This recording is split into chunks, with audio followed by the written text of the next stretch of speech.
Last year's Galaxy Note 5 was one of 2015's biggest hits, but the phone didn't arrive without some controversy. Samsung made the decision to ditch Note standards like microSD expansion and the phone's removable battery, all to much protest. Luckily for the manufacturer, the Note 5 still did enough else right that it managed to be a big hit, even without bringing sales of the phone to Europe. But now with the new Note 7, has Samsung managed to give us a best of both worlds situation, combining what we liked about the Note 5 while backpedaling a little on some of the more disagreeable changes? Well, not only do we have a water-resistant, microSD-friendly Note that manages not to break when you put its S Pen in the wrong way, we also see Samsung taking the series in some bold new directions, like implementing USB Type-C and making Samsung's curved edge screen the new Note standard.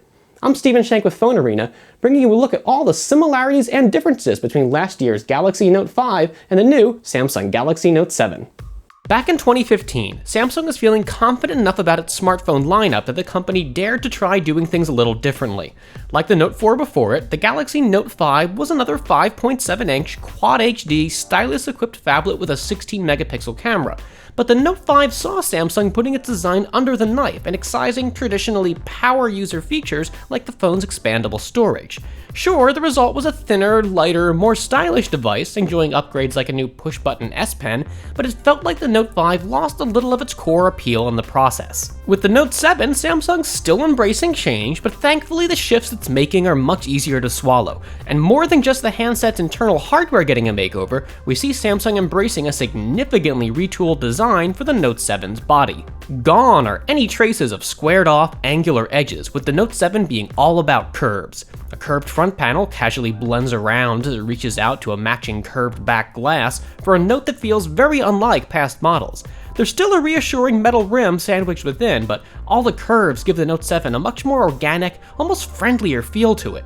Of course, we can't talk about that curved design without mentioning the new Note 7 curved edge display, and while the Note 5 had its curved rear glass, this marks the first time the main Galaxy Note screen is one of Samsung's curved edge components. No lie, that takes some getting used to. No doubt you'll accidentally engage the phone's Edge UX more than a few times when not particularly meaning to, but it's probably a change you'll come around to. Besides giving you new ways to interact with the phone, the curved edge screen helps the Note 7 come in narrower than the Note 5, despite housing the same sized 5.7-inch screen. Inside, the Note 7 contains the same class of components we were first introduced to earlier this year with the Galaxy S7 and S7 Edge. While that risks making the Note 7 feel like it's using 6-month-old tech, it's also an undeniable upgrade over the Note 5 silicon, and we found ourselves quite pleased with the handset's brisk performance. As we've mentioned, microSD expansion makes a triumphant return with the Note 7 after sitting the Note 5 out, and it's now joined by an upgrade to the phone's internal storage as Samsung abandons the 32GB Note in favor of a new 64GB standard. Not everyone's gonna need that deep bucket of storage, but flash memory is plenty cheap, and we'd rather have space we're not using than the other way around. The new Note 7 adds water resistance to its roster of tricks, and without any pesky port covers to deal with, in another page taken from the Galaxy S7's playbook. That water resistance extends to the new S Pen stylus, upgraded with new, more convenient button placement, a finer 0.7mm tip, and extended pressure sensitivity. The combination of a waterproof S Pen and Note 7 means that you can even write on the phone's screen while both are fully submerged, a task that probably has the Note 5 shorting out just thinking about it.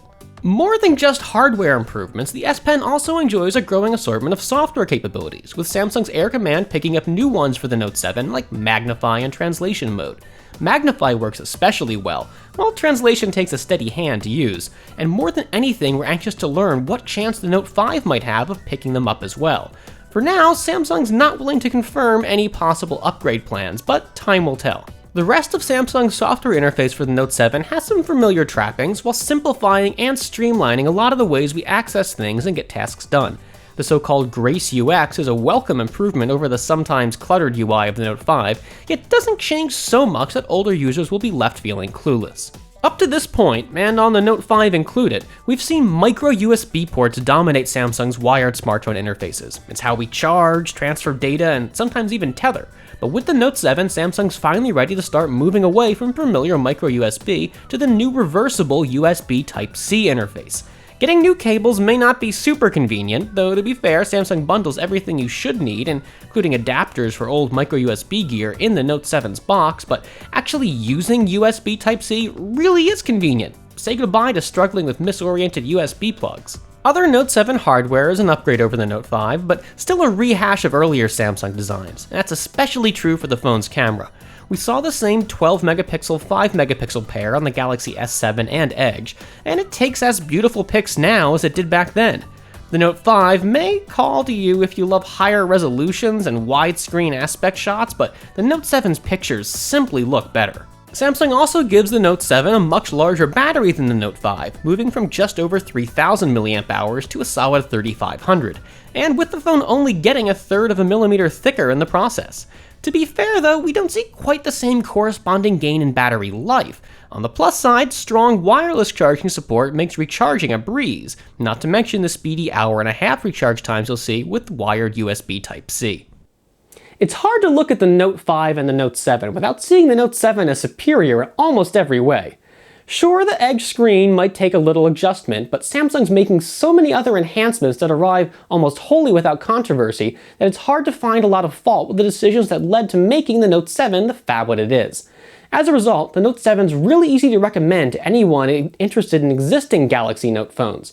Now granted, its curvy build doesn't recall the same stodgy, productivity-focused look of past Notes, but the phone's more than up to the task of assisting you with your busy life.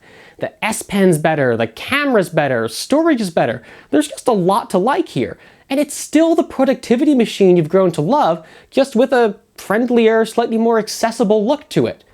The combination feels like a real win for Samsung. And if you have even a passing interest in stylus-equipped phones, the Galaxy Note 7 is absolutely one you're going to want to check out. I'm Stephen Shank with PhoneArena. Thanks for watching, and be sure and check out the rest of our Galaxy Note 7 coverage.